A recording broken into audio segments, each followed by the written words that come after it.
শত প্রচেষ্টার পরও এনামুল হক বিজয়ের হাতে লেখা হলো না আরেক বিজয় গাথা। অবাগা যেদিকে যায় নদী শুকিয়ে যায়। বিজয়ের ক্ষেত্রে এ কথা যেন ভীষণ খাটে। দারুণ একটা শতক হাঁকিয়েছেন এনামুল হক বিজয়। 256 লক্ষ্য তাড়া করে দলকে জয় এনে দিতে চেয়েছেন, কিন্তু শেষ অবধি পরাজিত সৈনিক হিসেবেই মাঠ ছেড়েছেন দুর্বার রাজশাহীর অধিনায়ক। বিজয় বেশ অবাগা এক চরিত্র। ঘরোয়া ক্রিকেটে নিয়মিত পারফর্ম করেও তিনি যথাযথ মূল্যায়ন পান না। লিটন দাসকে রাখা হয়নি চ্যাম্পিয়ন্স ট্রফি স্কোয়াডে।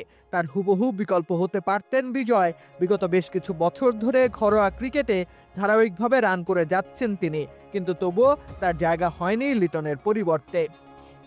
একটা চাপা কান্না বিজয়ের হৃদয়ে প্রতিনিয়ত ঝড় তোলে। সেই ঝড়ের প্রতিচ্ছবি তুলে ধরলেন যেন খুলনা টাইগার্সের বিপক্ষে। ম্যাজিক হার্বাল টুথপেস্ট দূর করে দুর্গন্ধ সৃষ্টিকারী দাঁতের সমস্যা। ইয়েস, দেখাও তোমার ম্যাজিক। যদিও বিজয়ের দুর্ভাগ্য কখনোই তার পিছু ছাড়েনি।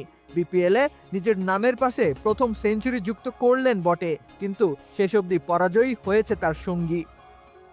3 দফা জীবন পেয়েছেন বিজয়, আর সেই সুযোগগুলো তিনি লুফে নিয়েছেন দুহাতে। দলকে রেখেছিলেন একেবারে সঠিক পথে। একটা প্রান্ত থেকে জয়ের লড়াইটা চালিয়ে গেছেন। মাত্র 57 বলে শতক হাঁকিয়েছেন। স্ট্রাইক রেট ছিল তার প্রায় 176, কিন্তু অপর প্রান্ত থেকে ঠিকঠাক সহযোগিতা তার মেলেনি। এই দায় নিজ কাঁধেই তুলে নিয়েছেন অধিনায়ক।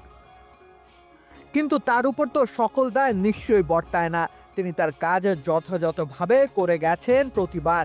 বিধ্বস্ত বদনে তিনি বারংবার ফিরে গেছেন অন্ধকার 4 দেয়ালে। ব্যাটে হাজার রানও হয়ে ওঠেনি তার নিজস্ব আলোর উৎস। বিজয়কে তাই নিয়তি মেনে নিতে হয়, পরাজয়কে আলিঙ্গন করতে হয় দীর্ঘশ্বাসী তার সঙ্গী। রাকিব হোসেন রুম্মান, খেলা 71।